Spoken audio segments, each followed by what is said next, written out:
Hi, I'm Gary Zacharias. You're listening to the Apologist Bookshelf. Thanks for joining me today. There's a healthy-sized book by Jeff Myers. It takes two hands to lift it, called Understanding the Faith. It's part of a series called Understanding the Times, and this one is a survey of Christian apologetics. And the organization behind Jeff Myers is Summit, and that's a great organization. So I've already done a podcast on this book regarding hell and regarding how some people see God as a mean bully. And I wanted to do chapter 17. Here's the title: If Christianity is true, why do people walk away? And that's a question I've asked myself. I look at it and I think, man, this is the best worldview, and this is the best understanding of the human race, and this is the best solution to the problems that we face, and people walk away. So I think that's an important chapter to consider. Well, Jeff Myers starts off talking about his friend Sean McDowell. And of course we know Sean is the son of Josh McDowell. Apparently Sean, when he was a teenager, had a crisis of faith and said, boy, that could have been bad, right? To have Josh think that his son might be walking away from the faith. It could have blown up the family there. But Josh didn't panic. In fact, he told Sean, I'm excited. It's great to explore answers to these questions. I just ask one thing. Don't reject Christianity without knowing that it's untrue. Wow, that is so powerful, isn't it? Don't reject something, whatever it is, without knowing that it's untrue. Don't do it because a friend has said something.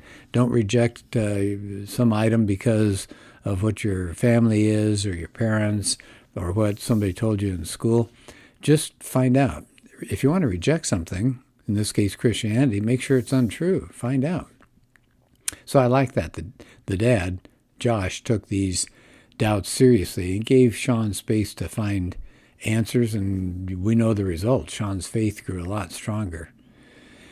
So Jeff Myers says, too many people are making decisions. They don't have good reasons, and they sometimes just blame others for their own failure to think things through.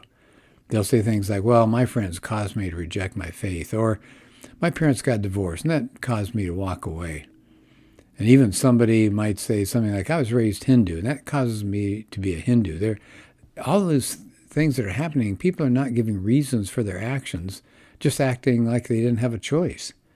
Causes are not necessarily reasons. That's a really good thing to hear. Causes are not necessarily reasons. So if you have a friend, for example, who's hurt you, and that friend is a Christian, and you walk away from the faith, that cause, certainly we can see that would lead to a problem, but that's not really a reason. So then Myers says, consider James Sire. He's a worldview scholar. And he says he was asked, or dealing with this issue of being caused to do something. That's actually, he says, a way to evade responsibility. But on the other hand, if a person responds to the question, why do you believe as you do, by saying something like this, well, this worldview, fill in the blank, Christianity or Islam or something, this worldview explains reality and answers my tough questions. There you go. That person has some reasons and is showing clear thinking. That's taking responsibility. That's a mature thing to do. Okay, so don't evade responsibility, saying take responsibility. So throughout this book, Myers saying Christianity's got a lot of good reasons on its side. That's what he discussed. He said it's reasonable, very reasonable, to believe that there is a supreme mind that's always existed, that he created the universe, and that we might be able to know this creator personally. But, and here it is, here's that question, so if Christianity is really true, why don't more people believe it? And why do some people who profess faith, right, they say they were Christians, why do they walk away? So why, he says, do people not find compelling those reasonable arguments that they've been discussing in the book? Because remember, this is chapter 17. It says, well, for one thing, I think this is being very honest and being very fair, there are reasonable sounding arguments for other viewpoints. But Myers says there's something else besides reason that's going on that makes people decide what they decide. He said people find evidence persuasive if they're willing to be informed, if they're willing to abandon conflicting commitments, and they're willing to align their lives with God's revealed truth. Notice that word willing comes in there more than once. It's often an issue of our will far more than our intellect or our emotions. And Myers points out, if you look at Romans 1:21, people are going to turn away from perfectly good reasons. Here's part of that verse. Although they knew God, they did not honor him as God or give thanks to him, but they became futile in their thinking, and their foolish hearts were darkened. So he said, how much of a problem is it that people walk away from the Christian faith? He said, well, church attendance isn't everything, but it is a good indicator of who identifies as Christian. And I said, today, more and more people experience crisis of faith, and they're dropping out of church. One study, he said, found that 70% of people who regularly attend youth group in their teens stopped attending for at least a year when they left home. Whoa. He said, maybe we could think of the crisis of faith this way. It's really a crisis of trust. Somebody said people look around, they're in the middle of a problem, maybe a relationship or a spiritual problem or some intellectual doubt. People look around and they find non-believers are doing very well. They're getting along fine. And so a believer is going to say, well, can I really trust God to help me with these difficulties? So he said there are various kinds of disbelief. Some people say cultural differences. Some people say they were talked out of faith. Others say they had doubt. So he says the questions we're going to address are, why do people stop believing? What should we do with our personal doubts? And what's God's answer to doubt and disbelief? So here we go. Some people, he says, stop believing Christianity because they just don't know enough to do any differently. They don't have the knowledge to begin with. The Christians aren't immune to ignorance. They did a research not too long ago that said atheists, as a group, knew the most, and Christians knew the least on a basic test of religious knowledge. Oh, man, how sad is that? He says being uninformed could be a source of doubt. And he quotes Os Guinness. Os Guinness says when people embrace a wrong view of God, then they blame God for their own faulty picture. He says they don't see God as he really is, so they can't trust him. And he says you end up with doubt. As said, Myers said he saw that one time when he was at a conference, and a lady came up to him and said, I don't want to teach my children that God is always there. That sounds creepy. And for her, Myers says God was sort of like Santa Claus, he knows if you've been bad or good. And so I said, we got to, no wonder they're a little worried about that if they think God is like Santa. But he says, giving up belief in God is not like switching a light from on to off. Unbelief represents shakiness as you have trying to come up with answers to life's ultimate questions, kind of like building blocks. He said, if you have blocks that are at the base and they're unstable, the blocks at the top will wobble and probably fall. So I said, often people have a crisis of belief when they don't have that foundation. They don't have enough knowledge. They don't even know what their own faith is. So if people start with an inadequate understanding of God, they're going to get more confused the further they go. He's got a great quote here. This is Proverbs 18:17. The one who states his case first seems right until the other comes and examines him. Ooh. So Myers throws a really interesting point here that I think all of us should be challenged by. He said, if people grow up in church but they never have to grapple with hard questions, then they get stuck. So this is just me talking, and I'm sure Myers shares this. We need churches, we need small groups, we need Sunday morning classes that grapple with hard questions. In our church, we just did that. The pastor took, I think, 5 or 6 Sundays to go through tough questions about Christianity. And Jeff Myers said he saw this when he was a university student. He said he was in a psychology class, and there was a professor that said, people believe in God because of wish fulfillment, right? Weak-minded people just are fearful, and they want a great father to protect them, so they invite God and come up with him. Say, come on, in my life, yeah, you be God. Well, Myers says that sounds like a good theory. I mean, who hasn't had a sense of fear and wish for some kind of protection? But, and this is where knowledge comes in, he said then he read a professor named Paul Vitz, V-I-T-Z, and he said actually it could be the reverse. Maybe people have had a bad relationship with their own father, then attack the idea of God as Father. Yeah, that's a good point. So for some people, they're weak and they want to be a God Other people have had a bad experience and they don't want there to be a God. He said, but you got to shore up your faith with strong arguments. So that's really important. So first possibility, first problem for people walking away, they don't have a proper knowledge base. By the way, there are plenty of good books that cover basic Christian beliefs. I like The Faith by Chuck Colson, and you might take a look at that sometime. So here's a second reason that Myers gets to. Why do people walk away? They have a misunderstanding of what belief really is.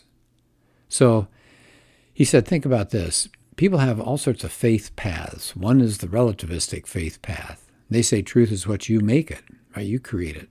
Then there's traditional faith path, and that's truth is just what you've been taught, your parents and your culture. Then there's the authoritarian faith path, and that's what you've been told you better believe. You got the intuitive faith path. That's what you feel in your heart. You got the mystical faith path. That says truth is what you think God told you personally. And then finally, number 6, you got the evidential faith path. And that's what logic and evidence points to. Now, only that last one, the 6th one, really truly represents the biblical idea of a believing faith. So it focuses on logic. It focuses on evidence. That's crucial. So it said, a lot of people think faith is believing something without any good reasons. No, the Christian faith is actually trust. In fact, I like that word better than faith, right? We have trust in what we have good reason to believe is true. So Christian faith is not opposed to knowledge. No, it's acting or trusting in accordance with what we do know. We see that in the Old Testament and the New Testament.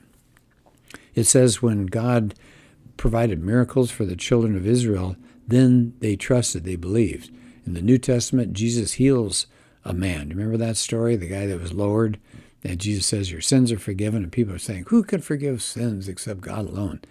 And Jesus says, well, I want you to believe, and so I'll provide evidence, and he heals the guy.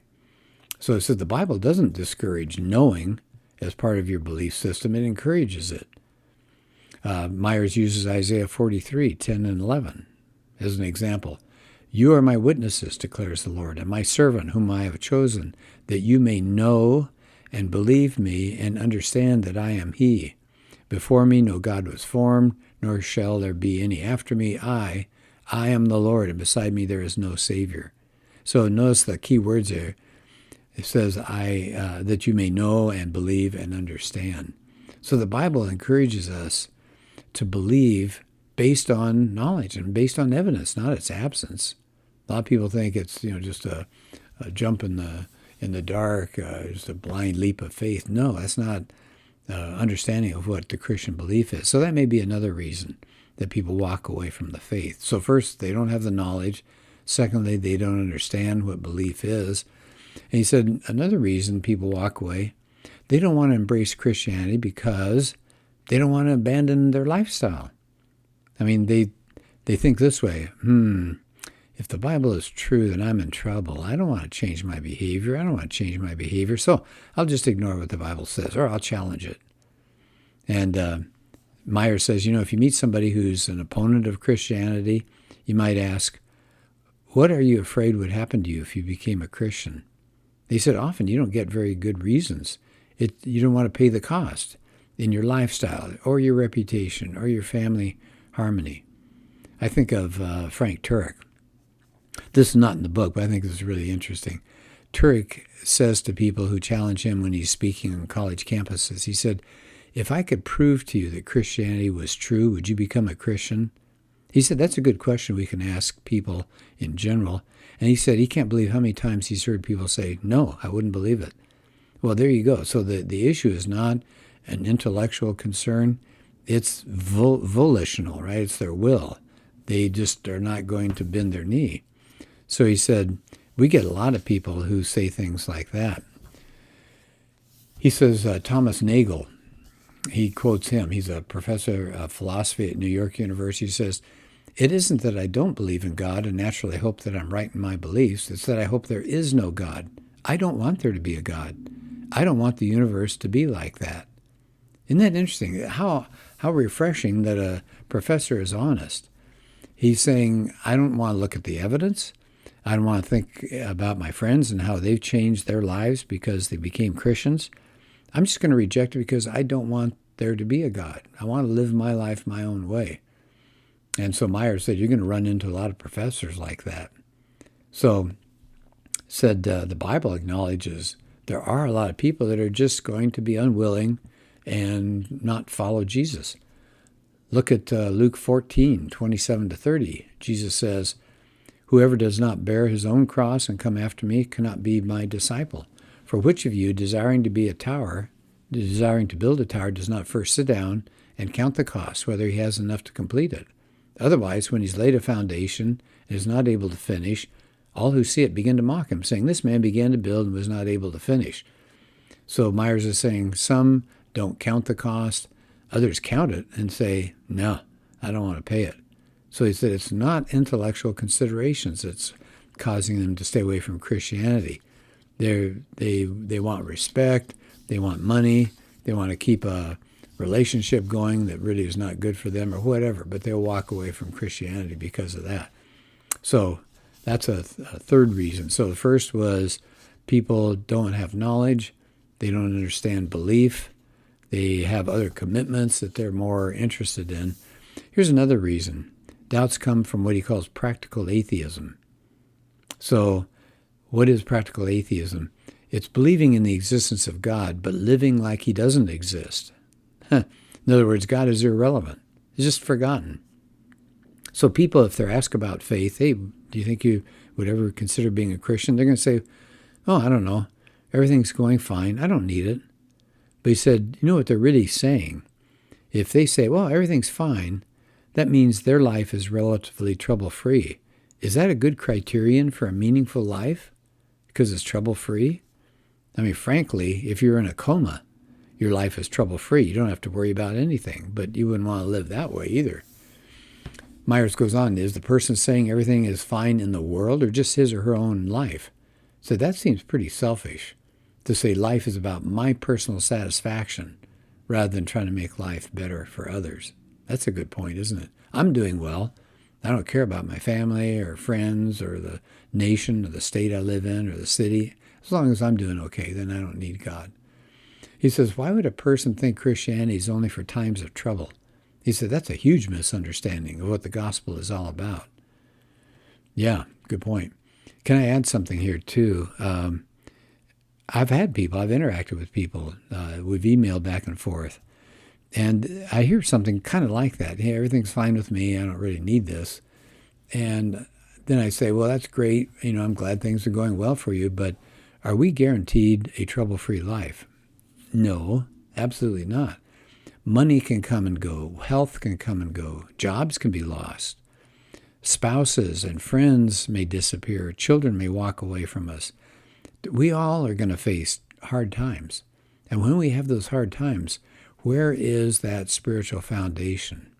Let's hope we have some people around us at least that can provide some kind of help. But in our society these days, we're turning into isolated people. We don't have support systems in place like we used to. And you look around today, our society has more money, more education, higher technology than ever before. And what are we finding? There's an absolute disaster going on out there in people's lives. There's much more depression and anxiety. People are being treated for these things in an alarming manner because we've lost the idea of support, especially spiritual support. So I think that's a really good point. So he says, think of it this way. Practical atheism is not really a rebellion against God. It's just kind of a tiny view of what's going on in the world. It's a failure of imagination, basically. Now, he said it could be hereditary.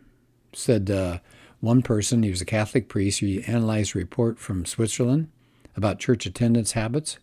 And here's the conclusion. There is one critical factor. It's overwhelming, and it's this. The religious practice of the father of the family, above all, determines the future attendance or absence from church of the children. Okay, so one critical factor, and that's the father. And again, I think about today, people are poo-pooing the family, the nuclear family. Anybody can raise a kid. Well, apparently the Father plays a huge role, really, really important. Well, I haven't finished this chapter yet, and it's tons of good details in here, but this might be a good place to stop. So we've covered at least what he considers some of the major reasons. Some people don't know their own faith, right? They just don't have the knowledge. Some people walk away because they don't understand what belief is. They think it's a leap in the dark, and they don't want to live like that. Others have other commitments, other things in their life that are more important, and they don't want to lose it. They don't want to give up some kind of sexual immorality, or they don't want to give up money, or whatever they think they're going to have to give up. So they walk away. And then he says, then you got the practical atheists that say, my life is fine. I'm just going to shut my eyes and keep going, and I'll just trust that everything works out okay. Not always, huh? All right, well, thanks for being part of this podcast. Maybe for the next podcast, maybe I'll do the second half of this chapter because it's really good stuff. All right, well, thank you for joining me today.